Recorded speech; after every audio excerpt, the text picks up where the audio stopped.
ذرا سا یہ بتائیے جو ممبئی میں واقعات ہوئے ہیں آپ کا کیا خیال ہے؟ کیونکہ ڈی جی آئی ایس آئی رہے ہیں آپ، سارے اس خطے میں آپ انوالو رہے ہیں، بہت ساری جگہوں پہ بہت ساری معلومات آپ کے پاس تھیں اس وقت،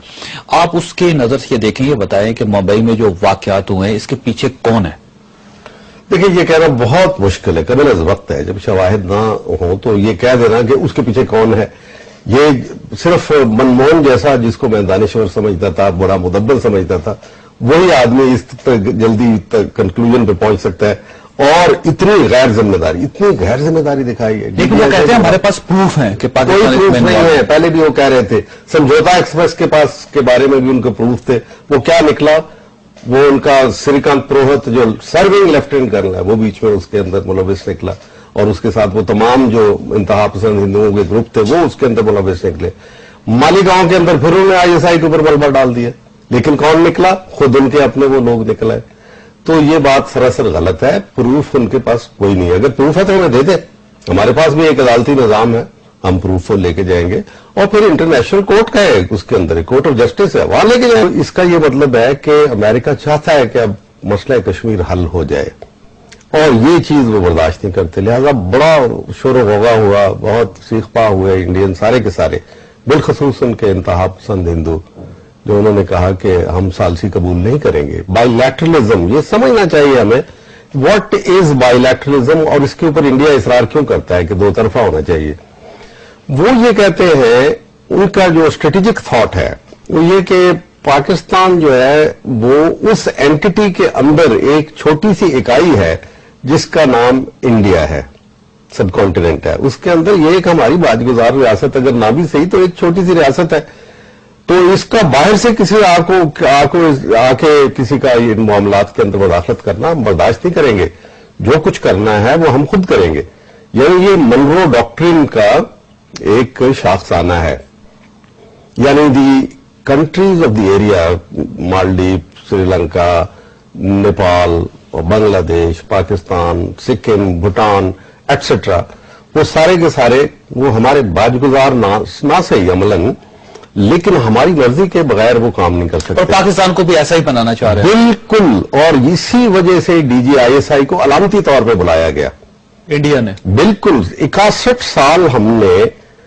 اس تگ و دو میں گزارے، بھوک کاٹی، ہم نے بہت محرومی، اتنی بڑی فوج ہم نے پالی، ایک مقصد تو کشمیر تھا، اس میں شبہ نہیں، نیوکلیر ہم نے بنایا، اور اس کے لیے امریکہ اور مغرب سے بھی بہت مار کھائی، لیکن اس کا بڑا مقصد یہ تھا کہ ہم انڈیا کی بالادستی کو قبول نہیں کرتے۔ واحد پاکستان ملک ہے اس خطے کے اندر جو بھارت کی بالادستی کو قبول کرنے کے لیے تیار ہی نہیں۔ یہ مسلمان کی سائیکی میں نہیں، انڈین مسلم نے یہ ملک الگ اس سائیکی کی بنیاد پہ بنایا کہ we are another nation. دیکھیں نا، یہ ڈی جی آئی ایس آئی کو بلوا کے وہ ایک سگنل دینا چاہ رہے تھے کہ پاکستان کمزور ہو گیا۔ ایبسولوٹلی، وہ سگنل یہ دینا چاہ رہے ہیں کہ پاکستان کے ساتھ ہم ڈیل کریں گے، آؤ ادھر آؤ، ہم تم سے پوچھتے ہیں، تمہیں انٹروگیٹ کرتے ہیں، تم سے جواب طلبی کرتے ہیں، جواب طلبی کے لیے بلایا جا رہا تھا، اور یہ بڑا غلط فیصلہ انیشلی ہوا، شکر ہے کہ وہ اس کو ریورس انہوں نے کیا ہے، اور ابھی ہم دیکھتے ہیں کیسے جاتے ہیں۔ ہم کون کہتا ہے کہ بھئی اگر آپ کے پاس پروف ہے ہم نے آپ کے ساتھ یہ زیادتی کی ہے تو آپ بے شک لے کے جائیں،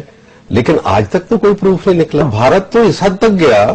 کہ انہوں نے باقاعدہ سرکاری طور پہ کہا کہ آئی ایس آئی کو ختم کر دینا چاہیے، یعنی پاکستان کی یہ پہلی دفاعی لائن ہے آئی ایس آئی۔ پاکستانی فوج کی جو بڑی ایک، دیکھیں پاکستانی فوج نے جنگ تو بہت کم دن لڑی ہے نا، 65 میں کتنی لڑی ہے، ہم نے 71 میں کتنے دن لڑی، لیکن آئی ایس آئی تو ہر وقت مصروف رہتی ہے، آپ کا دفاع کرتی ہے، اور آپ اگر امن اور چین سے سوتے ہیں تو اس کا مطلب ہے آئی ایس آئی مصروف کار ہے، کہیں نہ کہیں دشمن کے وار کو روک رہی ہے، اور وہ ایک ہمارے لیے پہلی دفاعی لائن کی حیثیت رکھتا ہے۔ Diplomacy and I S I are the first line of defence. اچھا، اس کو فرسٹ لائن کو توڑنا چاہ رہی ہے انٹرنیشنل فورسز۔ جس دن آپ نے اس کو توڑ لیا تو آپ کو بے دست و پا کر دیا، آپ کی آنکھیں اور آپ کے کان جو ہیں وہ آپ سے چھین لیے، اور اس کے بعد ان کے لیے بہت آسان ہو جائے گا کہ جو ان کے جو ظالمانہ اہداف جو پاکستان سے متعلق ہیں، ان کے عزائم جو ہیں وہ گھناؤنے عزائم، ان کے اوپر پھر عمل پیرا ہونے میں ان کو کوئی، اس کو کہتے ہیں سافننگ دا ٹارگیٹ۔ اثر کیا ہوگا اس کا کہ ہم جو فاٹا میں لڑ رہے ہیں اپنے ہی لوگوں کے ساتھ، وہ ختم ہو جائے گا،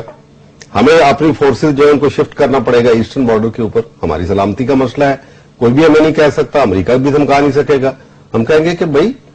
वो जो वॉर अगेंस्ट टेररिज्म है वो बाद में देखी जाएगी, अभी तो रियल वॉर हमारे ईस्टर्न बॉर्डर के ऊपर आ गई है, हम उसको देखते हैं। दूसरा ये होगा कि ये जो तफावत पैदा हुई है मुजाहिदीन के दरमियान और हुकूमत पाकिस्तान के दरमियान, कुछ दहशतगर्द नहीं कहूंगा, जिन्होंने बम हमले किए उनको वो दहशतगर्दी करते हैं, लेकिन वो जो अमेरिका को जो नेटो फोर्सेस से लड़ रहे हैं, इंडियन के साथ लड़ रहे हैं, वो तो कश्मीर में लड़ रहे हैं, जो कश्मीर में है वो मुजाहिदीन है। ठीक है। तो मुजाहिदीन और पाकिस्तान के जो हुकूमत के दरमियान, एस्टेब्लिशमेंट के दरमियान जो एक खला पैदा हुआ है वो खत्म हो जाएगा। कौन इकट्ठी हो जाएगी? ये तो हमें एहसान करेगा, भारत आए बॉर्डर के ऊपर लेके आएगा, क्योंकि पहली जो जंगें हमने लड़ी हैं वहां जज्बा जहाद नहीं था, जहाद बेदार नहीं हुआ था। अब बिल्कुल ही मुख्तलिफ जंग होगी। फर्ज किया कि ये अमेरिका, ये जो भारत का बॉम्बे के ब्लास्ट के बारे में ब्लेम ठीक ही है कि ये कोई लश्कर तैयबा, कोई और मुजाहिदीन, फर्ज किया, मैं मफरूजे के तौर पे कह रहा हूं, तो फिर अगर 11-12 बंदे ये कर सकते हैं तो 11-12 हजार अगर छोड़ दिए हमने तो फिर तो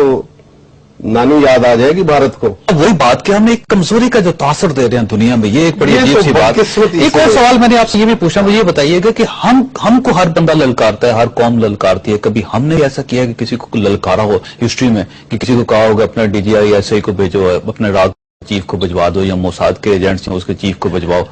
हाँ, 1987 में हमने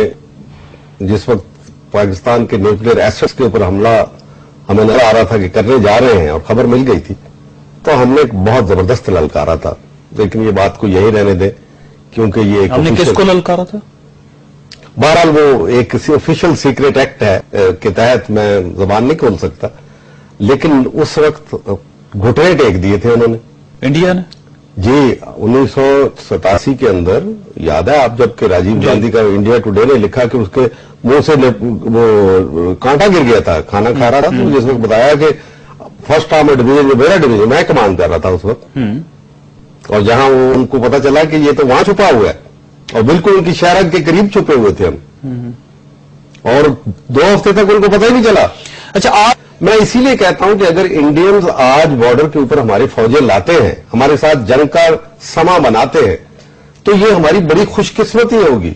हम मुतहिद हो जाएंगे। ये बैतुल्लाह मसूद और फजलुल्लाह और मौलवी फकीर मोहम्मद और हकीमुल्लाह, ये सारे के सारे आपके साथ खड़े होंगे,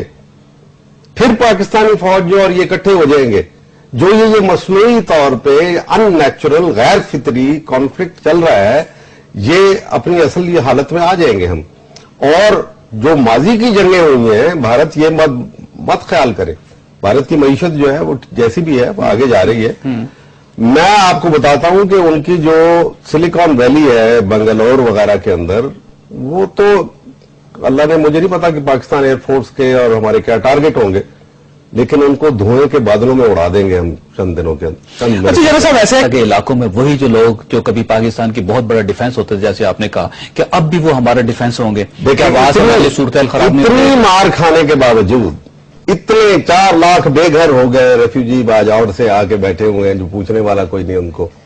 उसके बावजूद क्या उन्होंने एक दफा भी पाकिस्तान का झंडा जलाया, पाकिस्तान के खिलाफ बात की? ये जो इस्लामी मुजाहिदीन है ना, ये जिस किस्म के भी हो, गलतियां बहुत करते हैं, इसमें शुबा नहीं है, लेकिन पाकिस्तान के साथ मोहब्बत करते हैं, पाकिस्तान के खिलाफ कभी जाएंगे, और पाकिस्तान को जरूरत उनकी होगी तो वो आप जौकतर जा आएंगे और पता नहीं कहां से आएंगे। मैं आपको यकीन दिलाता हूं कि अगर इंडिया अब बॉर्डर के ऊपर हमारे करेगा ना, तो पाकिस्तानी हुकूमत को जो हमेशा कहते रहे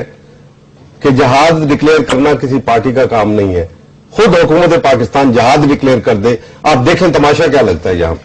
क्या इंडिया इन्वेजन करेगा? लास्ट सवाल। नहीं करेगा, करने का सवाल ही पैदा नहीं होता, करेगा तो ये हमारी बड़ी खुशकिस्मती होगी, लेकिन वो ऐसा करेगा नहीं। सिपाही कभी बूढ़ा नहीं होता, वो बूढ़ा उसी वक्त होता है कि जब उसका काम खत्म हो जाता है। तो काम तो हमारा अब आएगा, इंडिया आएगा तो फिर देखेंगे। मैंने तो कल से एक्सरसाइज शुरू कर दी है दोबारा फिट होने के लिए, और 25 लाख हम रिटायर्ड फौजी हैं, हम इंशाल्लाह खड़े होंगे यहाँ पे। हमें तो बर्बाद कर दिया हमारे हुक्मरान, लड़ेंगे, बिल्कुल लड़ेंगे, क्यों नहीं लड़ेंगे। तो साथ हमारे मुजाहिदीन होंगे इंशाल्लाह, नौजवान जो हमारे हैं। एक जज्बा है इस कौमों को, कभी कभी कौम को भी शिकस्त दी जा सकती है, फौजों को शिकस्त दी जा सकती है, कौमों को नहीं दी जा सकती। जनाब जनरल हमीद गुल साहब, मैं आपका